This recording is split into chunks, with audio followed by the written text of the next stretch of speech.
Narito na ang programang One Nutrition, One Nation. Talakayan at balitaang pangnutrisyon at pangkalusugan ng bayan. Napapakinggan tuwing Miyerkules, alas 3 hanggang alas 4 ng hapon sa impilang ito. One Nutrition, One Nation. Masustansyang hapon mga kanutrisyon at yan, magkakasama-sama na naman tayo ngayong panibagong linggo para sa episode na siksik na naman sa kaalaman sa iba't ibang usapin on all things about nutrition. Kasama pa rin natin ang buong pwersa ng Nutri-Eskwela community radio stations all over the country. Kaya simulan na natin ang paborito niyong programa tuwing Miyerkules ng hapon. Walang iba kundi ang One Nutrition, One Nation. Ako po ang makakasama niyo sa episode ngayong hapon, Jomay Tonggol mula po sa National Nutrition Council. Exciting ang mga topic natin for today mga kanutrisyon, kaya huwag na natin patagalin pa. Mga kanutrisyon, tag-init pa rin at mataas pa rin ang heat index sa ilang parte ng bansa. Makakasama natin ngayong hapon si Dr. Marivic Samson mula po sa National Nutrition Council para pag-usapan po natin tungkol sa topic na hydration. Yan. Importante po yan. Siyempre, ngayong tag-init, paano nga ba natin mapapanatiling healthy ang ating katawan sa tag-init na nararamdaman natin? Kaya abangan niyo po ang diskusyon namin, ang kwentuhan po namin mamaya sa technical segment. Ano naman ang iba't ibang programa sa bansa para mapabuti ang nutrisyon ng mga Pilipino? Makakarinig tayo ng update mula po sa 2023 National Outstanding City Nutrition Program Coordinator. Mamaya po yan sa Nutrition Update segment. At syempre, hindi po mawawala yung paggabay sa atin sa mga tamang habit na dapat isabuhay natin araw-araw. Mamaya po yan, abangan ninyo sa Nutrition Habit for Life segment. At para naman sa mga mahilig magluto at kumain, may bit-bit na masarap at masustansyang recipe si Recipe Princess Laika Lagunero.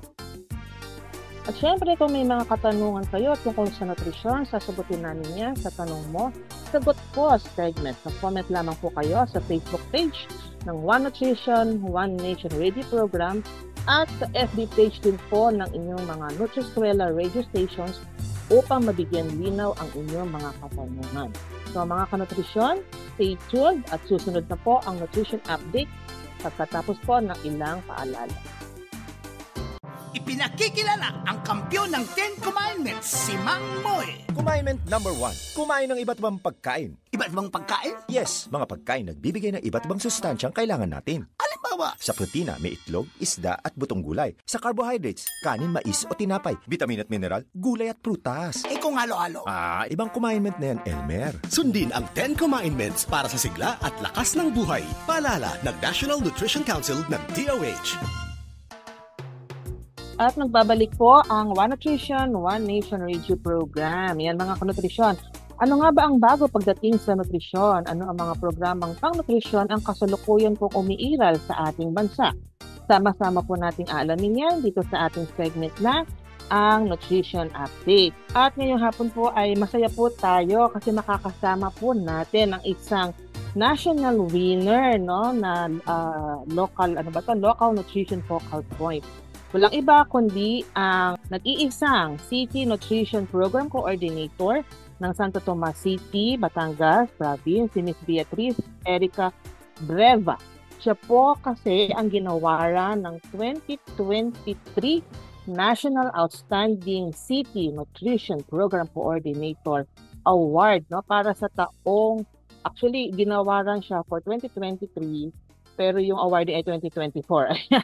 Noong nakaraan po, National Nutrition Awarding Ceremony na ginanap po noong Marso ng kasalukuyang taon. Kaya wag na po natin patagalin pa mga kanutrisyon. Magandang hapon, CNPC, Bea, at maraming salamat po sa pagpapaunlak ninyo sa aming imbitasyon.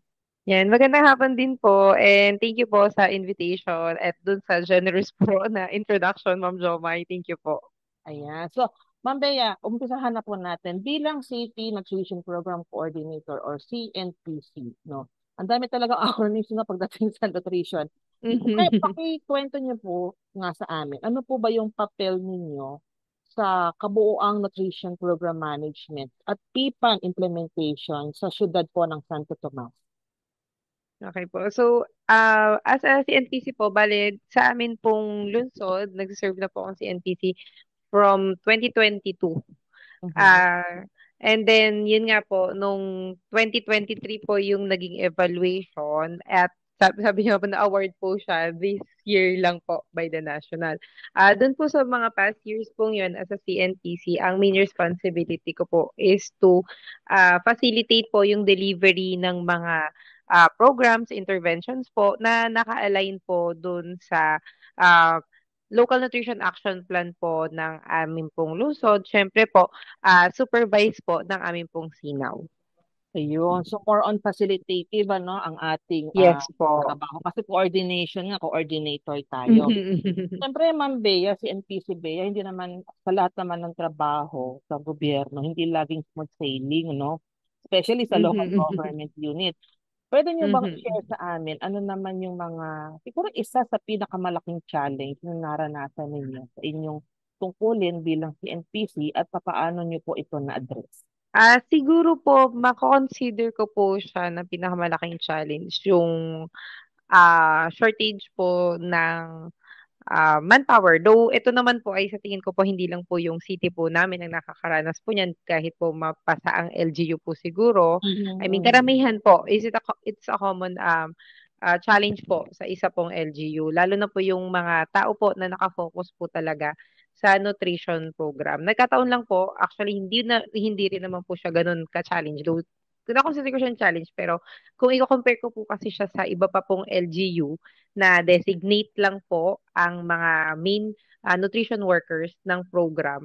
Sa amin po kasi, kami po ay naka-designate po talaga dun sa program ng nutrition. Though, syempre, katulad din po ng LGU, ng ibang LGU, meron din po kaming mga other services na naka-ano po sa amin, nakapataw po sa amin. Pero, yung pong main or core po namin ay nasa nutrition. But then again nga po, challenge pa rin po siya kasi up to now po ay sa tingin ko po ay hindi pa rin po kasi talaga sapat pagdating po doon sa manpower na yon. And um, kung isipin po kung paano kung paano po namin kaya ito nasusolusyunan, siguro po yung main advantage po sa amin is na empower po kasi namin yung aming mga barangay nutrition scholars. So with their help po, nasusupplement or nakukomplement po yung kakulangan po ng manpower dun sa part po ng administrative at saka po dun sa amin pong delivery po ng nutrition programs. But it's still a challenge po. Ano po, don't get me wrong, hindi pa rin po namin siya nasusolusyonan. Parang kumbaga po, yun po yung for the meantime na nagsusupplement po dun sa amin pong kulang na manpower. Mm. Pero CNTC Bea, ang nutrition Mhm. office po ba ng Santo Tomas City ay separate po ba siya? Under po ba siya ng Office of the Mayor or ibang sectoral office po? Right now po, kami po ay under the CSWDO. Mm, Meron, opo, separate division po siya under the CSWDO. Though meron po kaming sarili pong office, pero syempre po, may functions po kami na ginagampanan pa rin po dun sa, na nakakonect po sa CSWD. Magandang malaman din yan ng ating mga kanutrisyon kasi ang akala Mhm. nila, ang nutrition office lagi lang nakaangkla or under sa Sa health. health, opo, Pero isa opo. pala kayo doon sa mga iilang LGUs na yun nga naka-under siya sa CSWDO. Alam naman natin na kapag under ng Social Welfare and Development, puro mga social ano ba to mga um, safety nets programs ano at mga Yes po. Mm. pang-ayuda no. So kasama Mhm. pala diyan sa Santo Tomas ang programa po ng nutrition. Maganda naman po na division siya, hindi lang siya basta unit or corner diyan sa Lungsod. So, yun po. Para lang Mhm. po malinaw po sa ating mga kanutrisyon na po pwedeng hindi lang basta sa health office or pwede rin pala sa CSWD o naka-under or naka-attach ang nutrition office sa isang LGU. Ngayon mapunta naman Mhm. ako, Ma'am Bea, no? Yun pong, kasi kayo po ay isang outstanding, no? Local nutrition focal point. I-share niyo naman po sa amin ano-ano po ba yung mga naibigay po ninyo or naibahaging outstanding initiatives na nasimulan ninyo ah, kaya nga kayo ay nabigyan at na-recognize na po bilang national winner sa larangan po ng nutrition program? Alam niyo, Ma'am Joy, pag iniisip ko po yan, kung paano nga ba ako na-awardan ng pagiging outstanding. Sa tingin ko po kasi lahat naman po talaga nung LNFPs, kumbaga po ay outstanding in their own separate or individual works. Pero Sa tingin ko syempre, po, merong kakaiba sa inyo eh. Hindi pwedeng opo, walang nakita kakaiba sa inyo. So, ano yung mga tingin ninyo na initiative mhm. ninyo kung bakit talagang naging ano kayo, stand out talaga sa ibang nakasama ninyo na mga nominee o di ba nominee? Sa tingin ko, Ma'am, it's more on, siguro po yung quality at saka po yung skills na meron na po ako na na-hone ko po through the years of serving po sa public health nutrition. Kasi parang I've been serving the community nutrition since parang 2015 po ata. 2015 po kasi kung hindi po ako nagkakamali. 2015 po ako na kapasok sa NNC Calabarzon. Mm. Tapos po, after po noon, naglumipat po ako ng DOH and then yun nga po, LGU. Um, Kumbaga, na-hone na po yung skills ko dun sa ano na yon sa kumbaga sa field po na yon. And then nagkataon po na yung skills ko po is na tandem po with a supportive administration, with a supportive yung pong mga program manager. So, kumbaga, kaya ko po na-achieve yung pagiging outstanding is nasa right environment na po ako. Mhm. Nagagamit ko po yung potential ko at yung skills ko. So, kumbaga, hindi ko masasabing 100% kasi wala namang perfect na ano po. Pero going there po, kaya ako po sa tingin na, kumbaga, yung na-achieve ko po yung potential na pwede kong ibigay doon po para sa programa. When it comes po sa um, marami na po akong trainings sa community nutrition. Tapos po, when it comes po doon sa babahagi din po doon po sa mga BNS or other community volunteers na nakakatulong po natin sa nutrition program.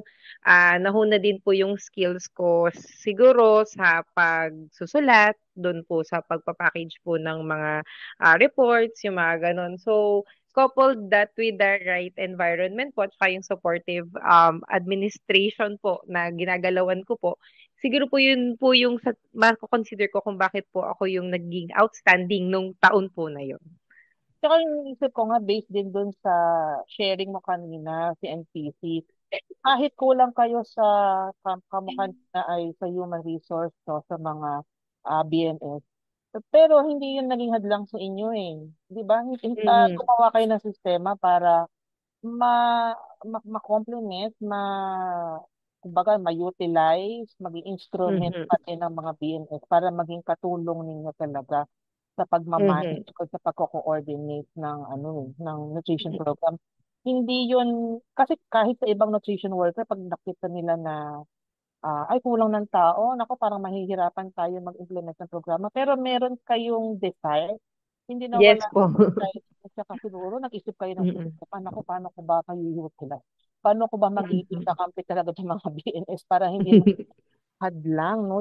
Hindi maging hadlang yung kakulangan ng tao sa city level para Mhm. maibaba or ma-coordinate yung nutrition program hanggang sa lahat ng barangay. So I think yun ang nakita kong isa sa mga naging initiatives ninyo. Bakit kayo natanghal outstanding na kaya? So Y- congratulations yes po. ulit.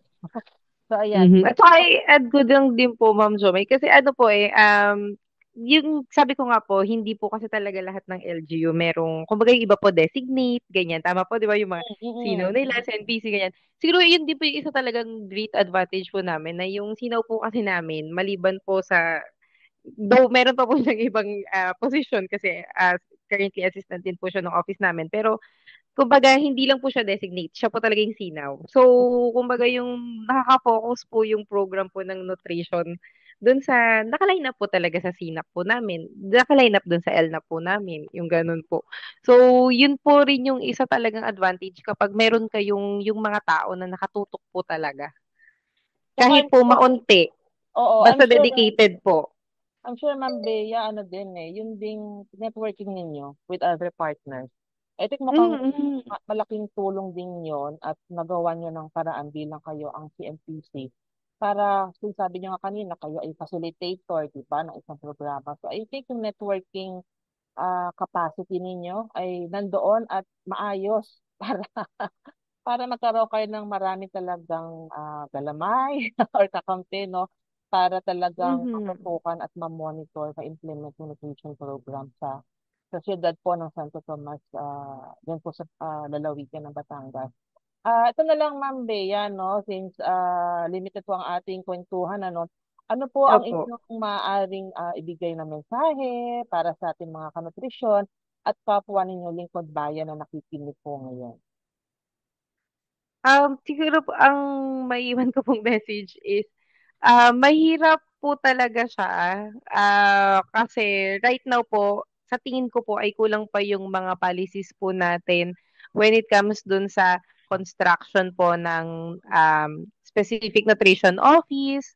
Wala pa rin po tayong legal basis for yung kung maglalagay po talaga tayo ng mga tao, nagma-mandate po talaga tayo ng creation nito at sino yung mga tao na dapat nandun. For now, yun po kasi talaga yung kulang. Kaya po siya naging mahirap.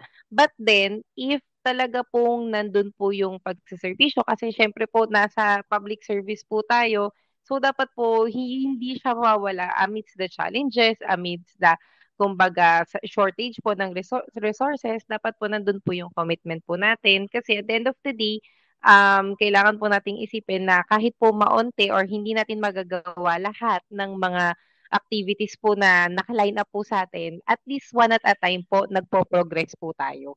Yun po yung sa tingin ko po na maganda pong um, message na ibabahagi ko po, lalo na po yung sa mga LGU na maliliit pa lang. Kasi nakita ko po yung progress po ng amin pong city na talagang wala pong staff, ganon. Pero ngayon po na kahit pa paano po nadadagdagan na po, nagkakaroon na po. At nag-i-improve naman po siya. Ayun po. So, the time will come na magiging okay din po siya, mako-complement din po yung ating pong mga efforts. So, yun po. Yun, very well said. So with that, kami po ay magpapasalamat. Maraming salamat, Miss Beatrice Erica T. Breva.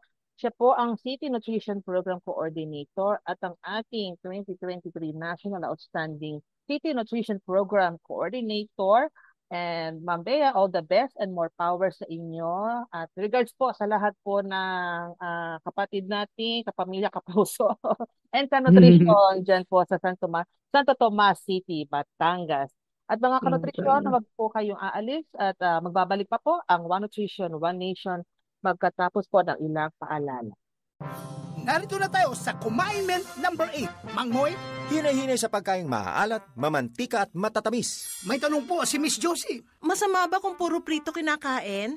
Oo naman, Josie. Isipin mo ang taba at mantikang maiipon sa puso at ugat mo. At dahan-dahan din sa chichirya at soft drinks. Naku, mahilig pa naman ang mga anak ko dyan. Sanayin na sa wastong pagkain habang bata pa. Tumpak, Mang Moy. Sundin ang 10 Kumain-ments para sa sigla at lakas ng buhay. Paalala ng National Nutrition Council ng DOH.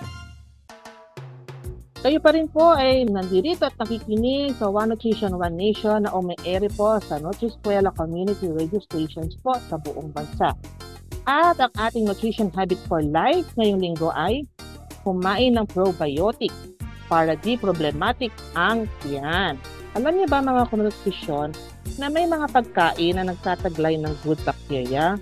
Yes, tama po ang narinig ninyo, good bacteria na kaibigan po ng ating mga tiyan.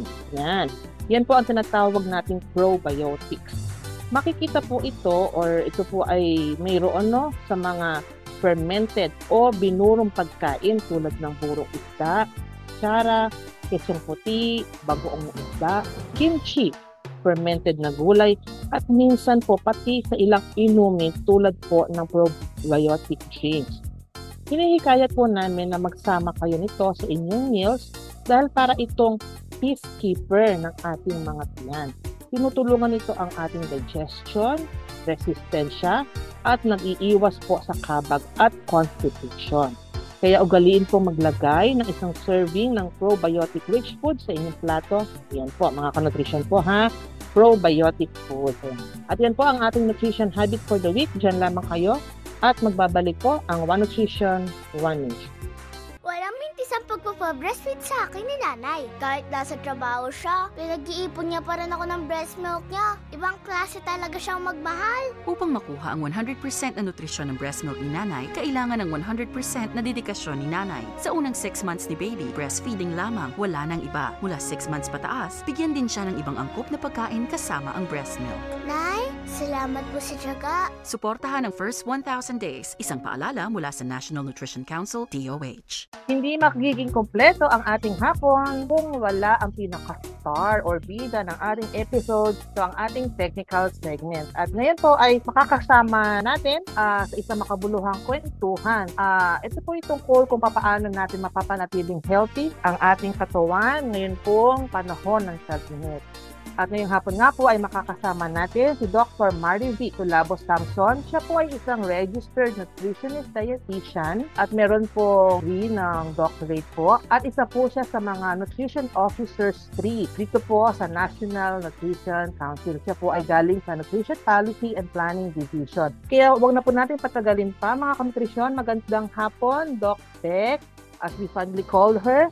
And welcome po sa One Nutrition, One Nation. Magandang hapon din, Ma'am Jomay. Nako, excited ako na papanahon itong ating topic, no, about hydration. Salamat din sa pagbibigay sa akin ng pagkakataon na maging panauhin nyo dito sa Our online. pleasure naman. Maganda nga po at mga nakukuha naming resource person ngayon ay mula mga registered nutritionist dietitian mula po sa National Nutrition Council. Thank you, Doc Beck, for your time. Ayan. Umpisa na natin, Doc Beck.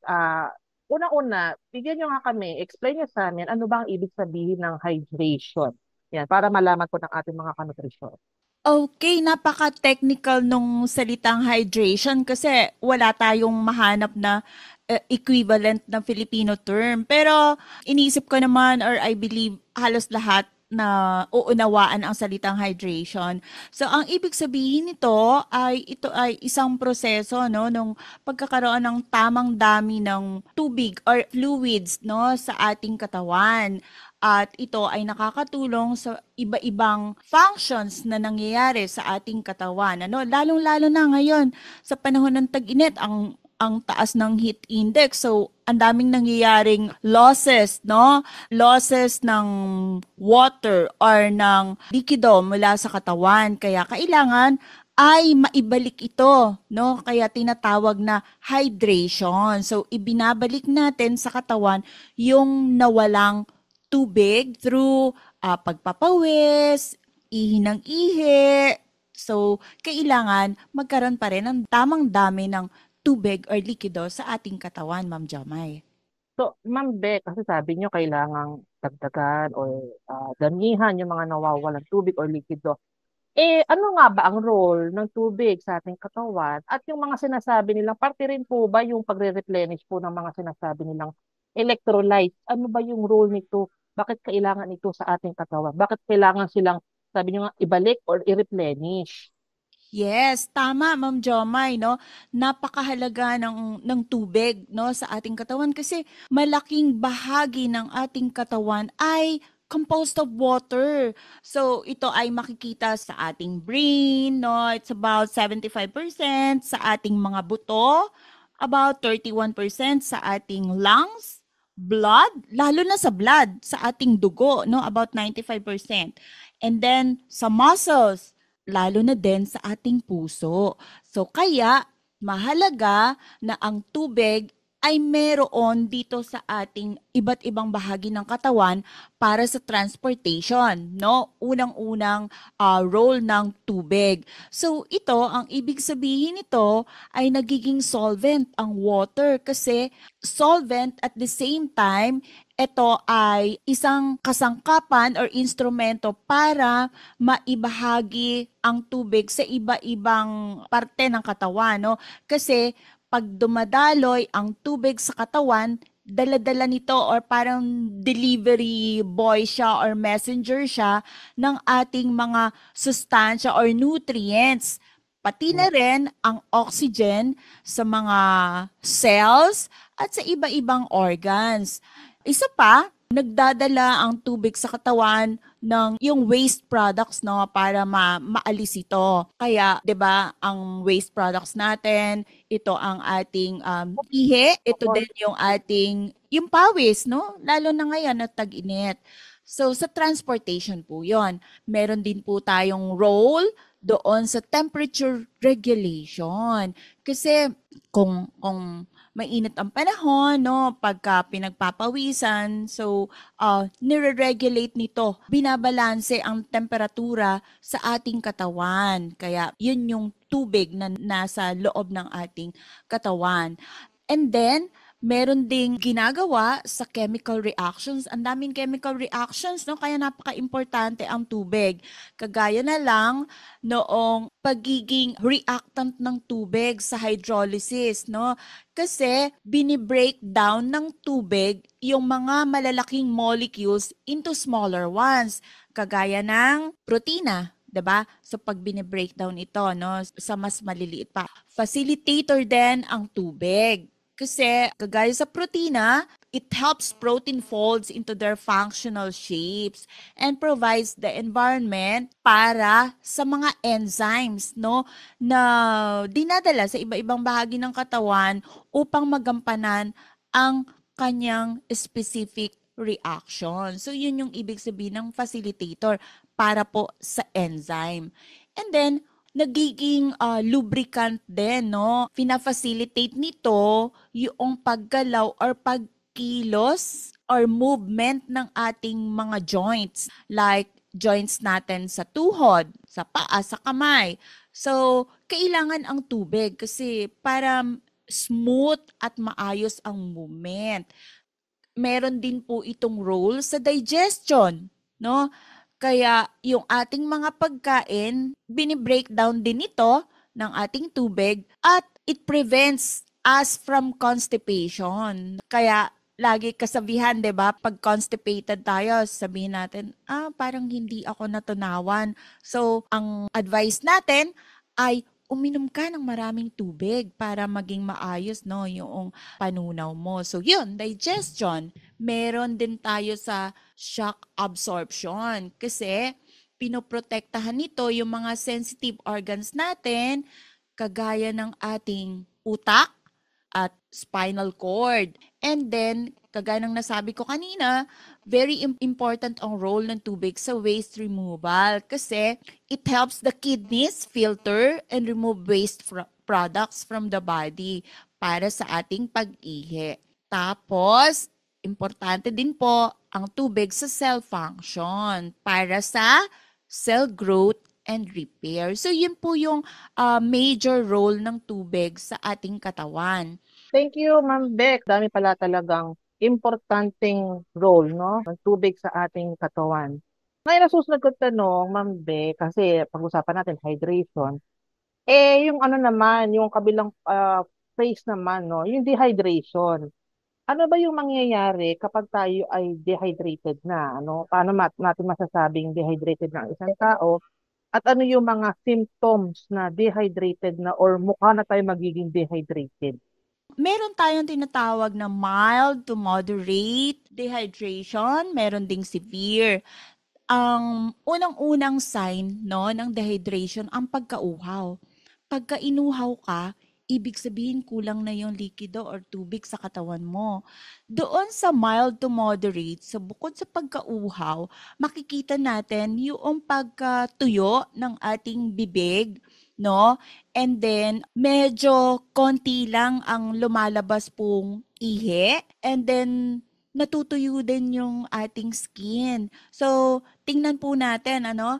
And then, pagka moderate, medyo meron na rin pong sakit, sumasakit ang ulo, nahihilo. Tapos yung sinasabi nilang parang lutang or very light yung ulo, no? Meron din pong parang pagod na pagod or nanghihina. So kasama yon. Meron naman may muscle cramps, tas kung titingnan mo ay maputla. So, yun yung mild to moderate na dehydration. Pagdating naman kung severe dehydration, hindi talaga nakakaihi. So, yun Ma'am Jomay. Tapos, umihi man, very dark ang kulay ng ihi. So, concentrated po yung ihi. Ngayon, meron ding very rapid yung heartbeat. Pati yung paghinga, no? Parang hinahabol yung paghinga.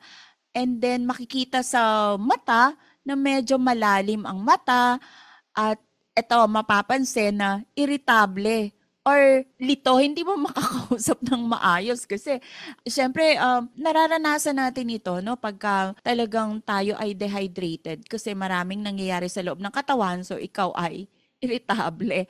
At may coldness din na nangyayari sa katawan sa pagdadamahin mo or titingnan mo yung kamay, medyo malamig. At yung pinaka-severe, Ma'am Jomay, ay merong loss of consciousness. Oh, yun, nahihimatay yung iba. So, yun po yung senyales na dapat po nating malaman para very attentive tayo kung makakapagbigay po tayo ng first aid sa nangangailangan.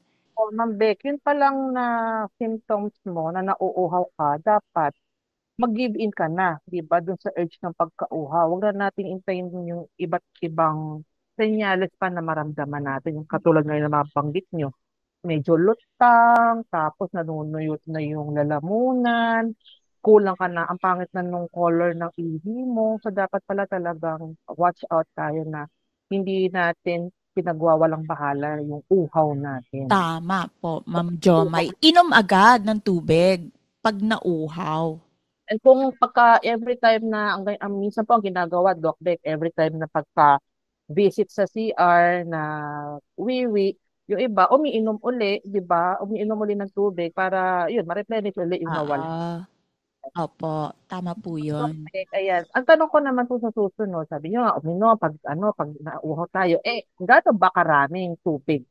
Ilang baso ba ang kailangan ng isang average na tao sa isang araw? And meron po ba kayo mako-consider na age group na may pinakamataas na requirement ng tubig o pantay-pantay lang po lahat? Ma'am Jomay, sa puntong yan, iba-iba po ang pangangailangan no, natin sa tubig. No, kung susundin natin yung ating sinusunod na healthy food plate na meron doong water requirements or tinatawag po nating pinggang Pinoy. So, doon po, ina-advise po, pagka 3 to 5 years old na mga bata, 5 or more glasses of water. And then, pag 6 to 9 years old, 6 or more glasses of water. Pag 10 to 12 years old, 8 or more glasses. Pagdating po sa teens, no, nagkaiba na po ang babae sa lalaki. So, mas marami po ang requirement ng kalalakihan na teenager. 12 or more glasses, pero pagka babae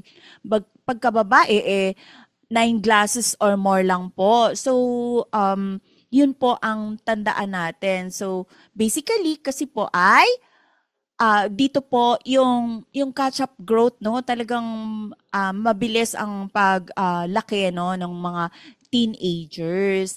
Pagdating naman po sa ating adults, no?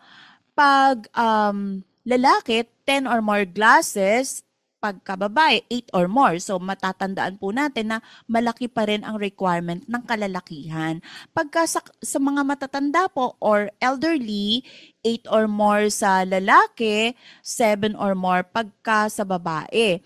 At kung buntis naman po, 9 glasses or more, and pag lactating, mas marami. So, 10 or more.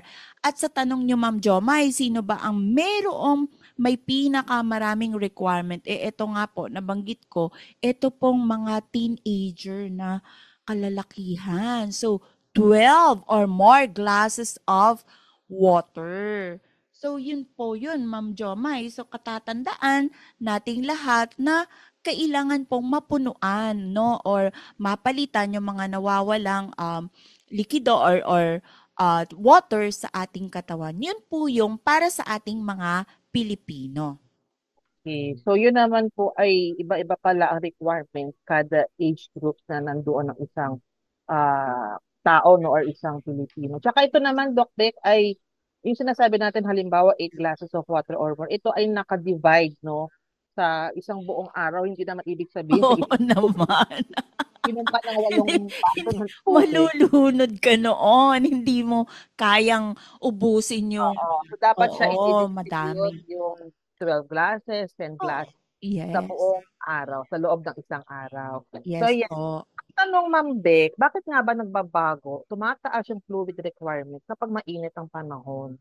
Diba? Oh, Napapawis kasi tayo, isa yung reason yun. Ano, meron pa bang ibang other compelling reason bakit ang init tapos kailangan talaga marami tayong inuming tubig?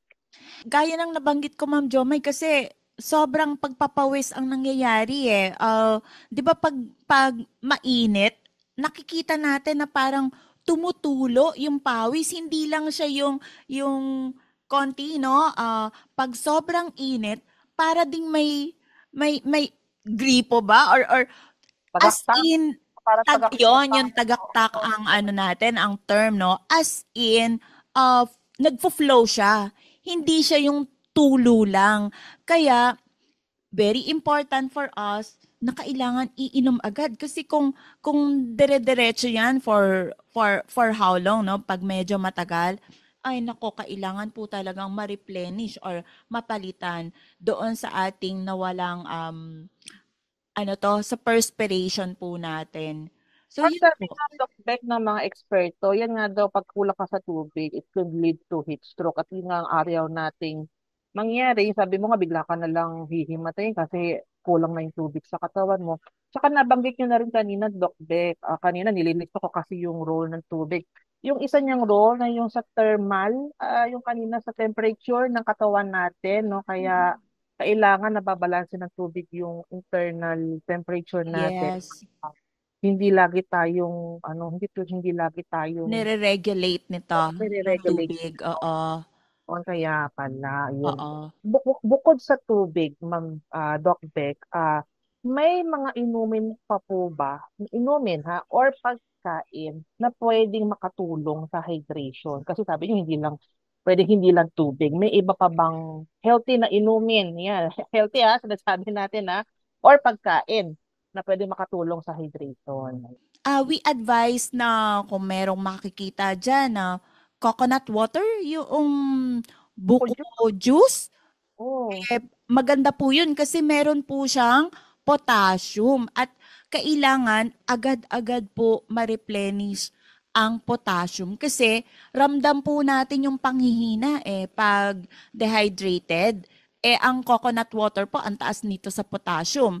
And at the same time, liquid siya, no? So, this is a very good, inumin pag dehydrated. And then, meron din po tayong mga herbal teas, no? Yung mga tsaa na herbal. So, pwede din po yon. Tapos, so, ating mga pagkain naman po, meron tayong prutas, no? Tagpanahon po ngayon ng pakwan. At ito po, ang dami pong tubig na makukuha, no? So, watermelon, and then, yung melon din po, at, ayun, paborito ko, singkamas, no? Very refreshing. And then, orange, no? Kung meron tayo. Tapos, yung atin naman pong, sa vegetable, no? Meron tayong mga, kung mahilig tayo sa tomatoes, and then, pipino po. Maganda siya ding, pwedeng as raw or kainin siya or pwedeng ihalo po siya doon sa ating inumin. At pwede din pong gawin, Ma'am Jomay, na smoothies, no? Hahaluan natin ng mga fruits na to, yung smoothies natin. Ina-advise din po na kung halimbawa yung dehydrated na isang tao ay meron po siyang illness, no, habang dehydrated siya. So, ina-advise na kumain siya ng mga soup, no, or yung mga clear broths, yung masabaw, pero meron din pong gulay at halimbawa sa mga bata, pwede na rin po sa mga matatanda, no, pwede po tayong magbigay ng yogurt or kumain ng yogurt para ito po yung source natin ng dagdag na water and liquid for our body. So yun, Ma'am Jomay. Pero dapat bukod po doon ay meron tayong dapat iwasan. So, yung mga iiwasan po natin, so meron tayong nakakatulong na pagkain at inumin. At ang dapat natin iwasan naman ay yung mga inumin na mayaman sa caffeine, no? At iiwasan din natin ang alcohol. So, ano ba yung mga inumin na mayaman sa caffeine? Di ano pa, kundi ang ating mga kape, no? Kape, meron ding mga tsaa, no? Yung mga strongly containing caffeine, no, na tsaa. Tapos yung alcohol, ibig sabihin ay itong ating mga wine, beer, or iba-iba pa pong liquor. Tapos, we should prevent also to consume salty foods, no? Kagaya po ng mga chichirya, kagaya po ng mga canned foods, tapos yung masyadong maaalat na pagkain din, or kagaya ng mga salted nuts, no? Or yung mga mani-mani natin na marami pong asin, no? Maalat. And ano pa, yung kinakahiligan ng Pilipino, mga daing ba or mga salty foods, no? Yung mga preserved na foods.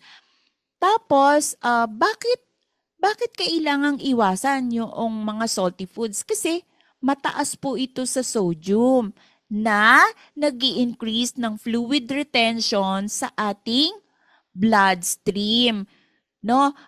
Sa etong bloodstream, no, pagka dumadaloy siya, so nare-retain po yung fluid or likido doon pag mataas ang sodium, at it draws water out of the cell. So parang kinukuha po niya yung tubig sa ating mga cells, no?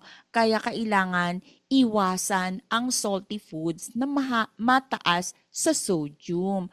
Ngayon, pagdating naman doon sa mga matatamis, ito din po ay dapat po nating iwasan din. So, tandaan, ang mga iiwasan, yung mayaman sa caffeine, alcohol, matataas sa sodium, yung mga maaalat na pagkain, matatamis na pagkain, at yung mga fried and processed food. Kasi ito din po yung matataas sa sodium. So yun, Ma'am Jomay, so kompleto na tayo sa ating dapat kainin at inumin at sa dapat iwasan na pagkain at inumin.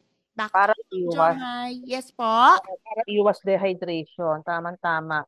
Nailista nyo ba yon mga kanutrisyon? Yung mga nabanggit po ni Doc Beck na mga pangtulong, no, mga inumin or pagkain na nakakatulong sa dehydration at mga pagkain at inumin na pwedeng makapagpalala ng or makapagresulta sa dehydration. Ayan. Ma'am Beck, ito naman, ano bang masasabi po ninyo or yung mga tip po ninyo, no, sa ating mga nakikinig sa pag-inom po ng mga tinatawag nating sports drink o yung may mga electrolytes? Ito po ba ay okay na tubig para sa karamihan or kailangan select lang po yung dapat umiinom nito? Oo nga, no? Ang daming nabibili ng ganyan kasi ang ganda din ng mga marketing, no? Kailangan malaman natin kung ano ba yung titingnan natin sa label. Kasi meron nga naman tong electrolytes, pero baka naman ito ay masyadong matamis. No? Kasi yung mga energy drinks, sobrang dami din ng sugar. No? So titingnan po natin yung label.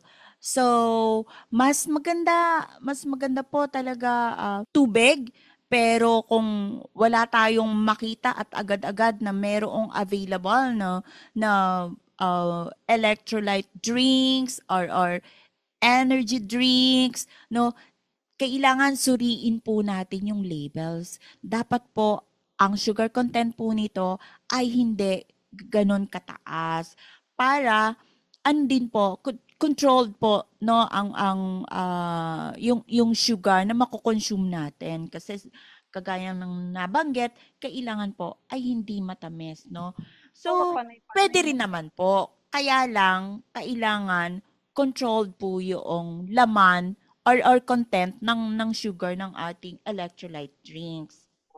Tsaka Doc Beck, huwag panay-panay, di ba? Okay lang naman uminom pang minsanan, pero wag naman every time na kakain ay sports drink, di ba, yung ating iniinom. So, again, ang ating tip sa kanila or reminder is lahat talaga in moderation. Kasi alam mo Ma'am Jomay 'no, insert ko lang, napapansin kasi siguro na pagka yung panay-panay lagi kang umiinom nung energy drinks kasi it's addicting dahil sugar yan, eh, hinahanap-hanap mo. So, sa halip na maa-address yung iyong, current na situation kung dehydration man yan, magkakaroon ka pa ng ibang health problem. So, yun po, tamang-tama po talaga na dapat i-control at hindi palagi, no, yung pag-inom ng energy drinks. So, Yeah. titingnan talaga yung label. At Doc Beck, kung may mga makita tayong senyales ng dehydration o heat stroke sa atin o sa mga kakilala natin sa kaibigan or kahit sa mga sa mga nakakasalubong natin ano yung una natin dapat gawin? Okay. So, yung parang first aid, kasi nga, super init ang panahon natin ngayon. So, siguro, kailangan i-secure muna natin siya na alisin doon sa mainit na area na yon, no? Maghanap tayo ng shaded area or ipasok sa medyo regulated yung temperature. Hindi naman agad-agad na naka-aircon pero pwedeng naka-transition. Medyo electric fan muna, tapos medyo yung maku-cool down ang temperature and then later on, baka pwede nang sa air-conditioned na room. Tapos, pagkatapos nito, alisin po yung excess clothing, no? Kasi baka naman makapal or may makapal ang damit or may jacket, no? Medyo bawasan, no, yung kanyang pananamit para hindi po masyadong mainit ang pakiramdam.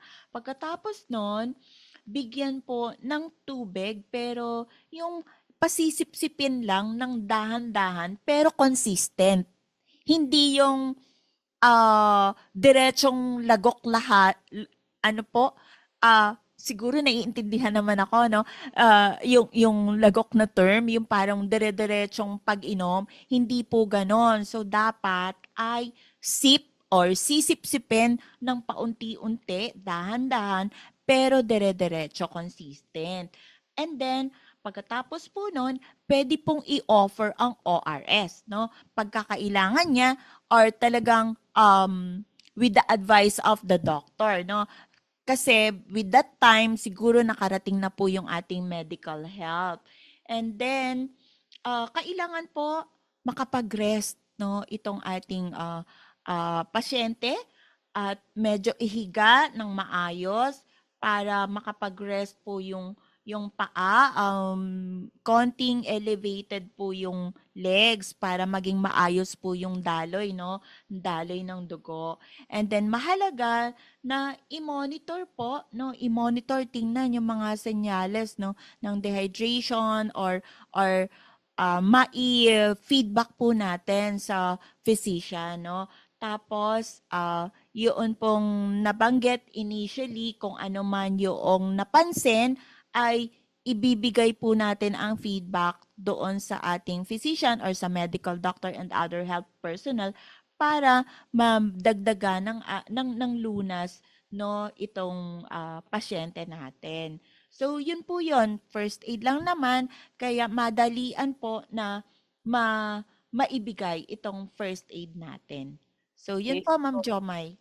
Thank you, Doc Beck. So with that, I hope na nailista at natandaan po ng ating mga nakikinig, no, ng ating listeners po, no, and ating mga fans, no, yung mga dapat mga agarang gagawin, no, kapag nakakita na po tayo ng taong sa tingin natin ay dehydrated or malapit na mag stroke or kahit sa sarili po natin na-feel na po natin na medyo dehydrated na yata ako, naku, kailangan gawin ko na ito ganyan.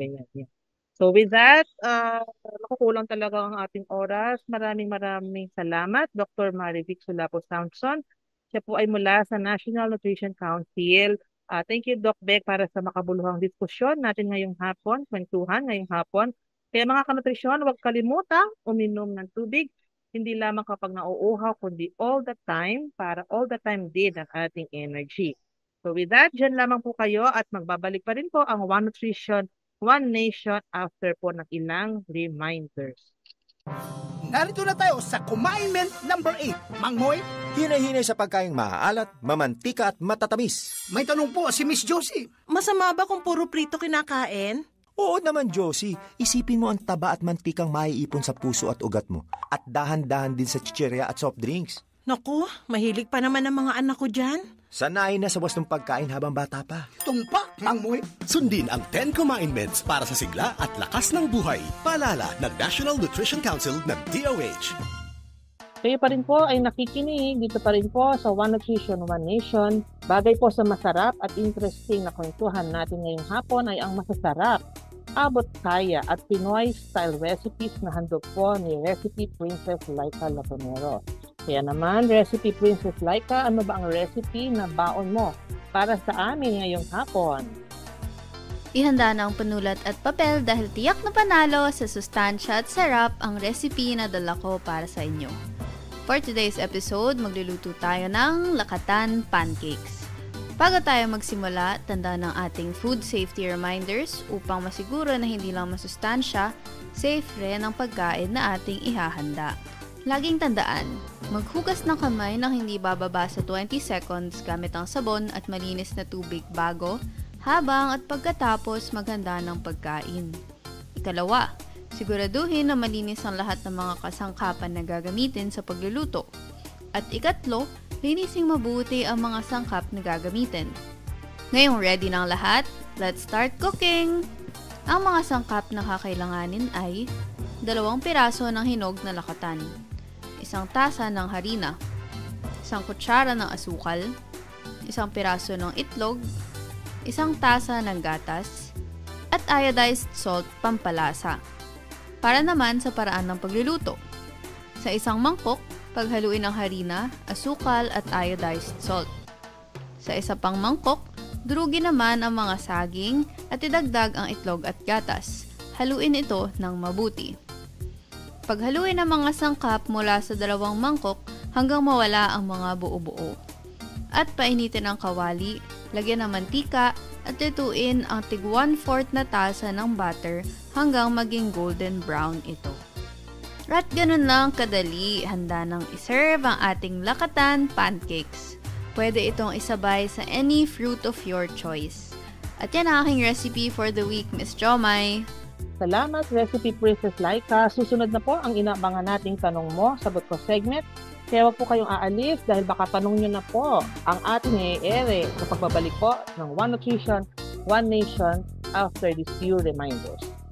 Walang mintis ang pagpapabreastfeed sa akin ni nanay. Kahit nasa trabaho siya, pinag-iipon niya pa rin ako ng breast milk niya. Ibang klase talaga siyang magmahal. Upang makuha ang 100% na nutrisyon ng breast milk ni nanay, kailangan ng 100% na dedikasyon ni nanay. Sa unang 6 months ni baby, breastfeeding lamang, wala nang iba. Mula 6 months pataas, bigyan din siya ng ibang angkop na pagkain kasama ang breast milk. Nay, salamat po sa tiyaga. Suportahan ang first 1,000 days, isang paalala mula sa National Nutrition Council, DOH.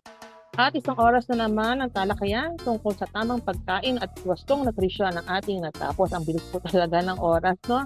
Maraming salamat po sa inyong pakikinig at sana po ay marami kayong napulot na kaalaman kung paanong mas mapapangalagaan ang inyong kalusugan at ng inyong buong pamilya. Nais namin magpasalamat muli sa mga nakasama natin ngayong hapon. Kay Dr. Marivic Samson, Nutrition Officer 3, mula po sa Nutrition Policy and Planning Division ng National Nutrition Council na nakasama po natin tungkol sa kwentuhan po natin kanina sa topic nating wastong hydration kapag po tag-init. At thank you uli po kay Ma'am Beatriz Erica T. Breva mula po sa Santo Tomas City, Batangas, ang ating 2023 National Outstanding City Nutrition Program Coordinator para po sa nutrition updates. And of course, thank you kay Recipe Princess Laika Lagonero at sa ating masipag kong production staff na si Miss Bea Jacinto. Kaya mga kanutrisyon, huwag pong magpahuli sa latest news and updates tungkol po sa tamang nutrisyon. I-like nyo na po ang One Nutrition, One Nation Radio Program FB page at syempre ang National Nutrition Council official FB page. Isama nyo na rin po sa inyong mga tinututukan at sinusubaybayan ang First 1,000 Days PH Facebook page para lagi po kayong updated sa mga gawain at programa ng National Nutrition Council. Hanggang sa muli, ito po si Jomay Tongo na tuwin na po ay nagpapaalalang sundin ang 10 Commandments para sa sigla at lakas ng buhay. Sama-sama tayo magtulungan para sa nutrisyong sapat para sa lahat. Bye for now mga kanutrisyon at ingat po tayo palagi.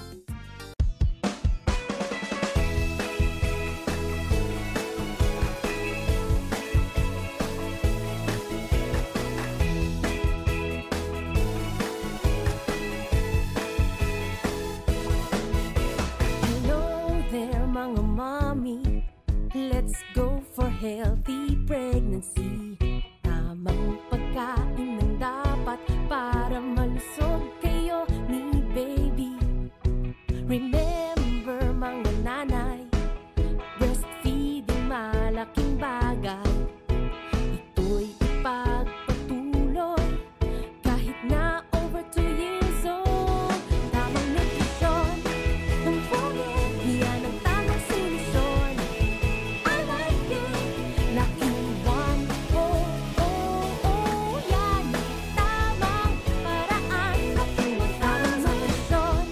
Don't forget, yan ang tamang solusyon. I like it. Lucky One, oh, oh, oh, yan ang tamang paraan. Lucky 1,000.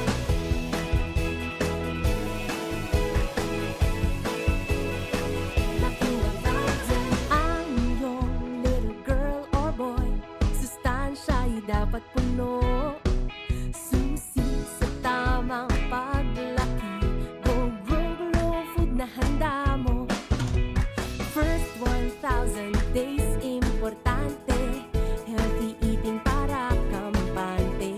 Paghandaan nutrition ni baby, makinig sa sinasabi. Tamang nutrisyon, yan ang tamang solusyon. I like it. Lucky One, oh, oh, oh, yan ang tamang paraan. Tamang nutrisyon, yan ang tamang solusyon. I like it. Lucky One, oh, oh, oh, yan ang tamang paraan. Lucky One, oh, oh, oh, yan ang tamang paraan.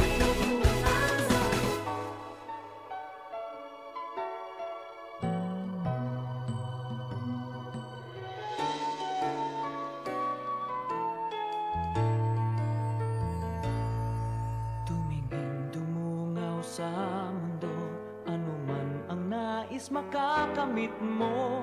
Kakaiba ang iyong lakas, tiyaga at talino. Kayang-kaya mo, bilib ako sa'yo.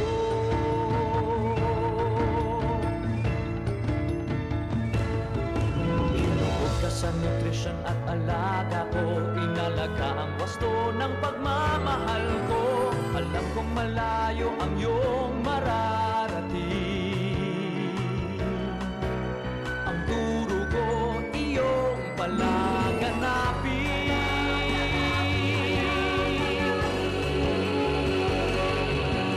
Kumain ng tama at alalahanin.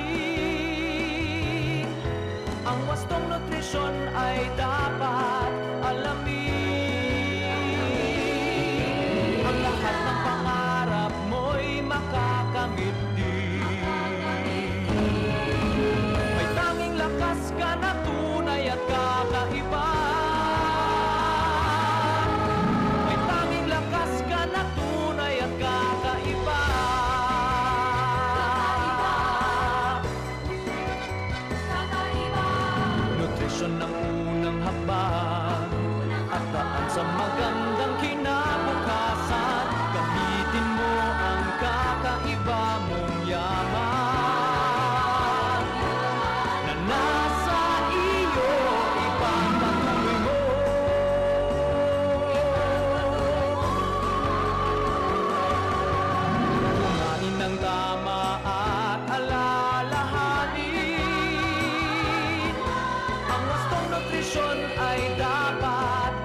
alamin.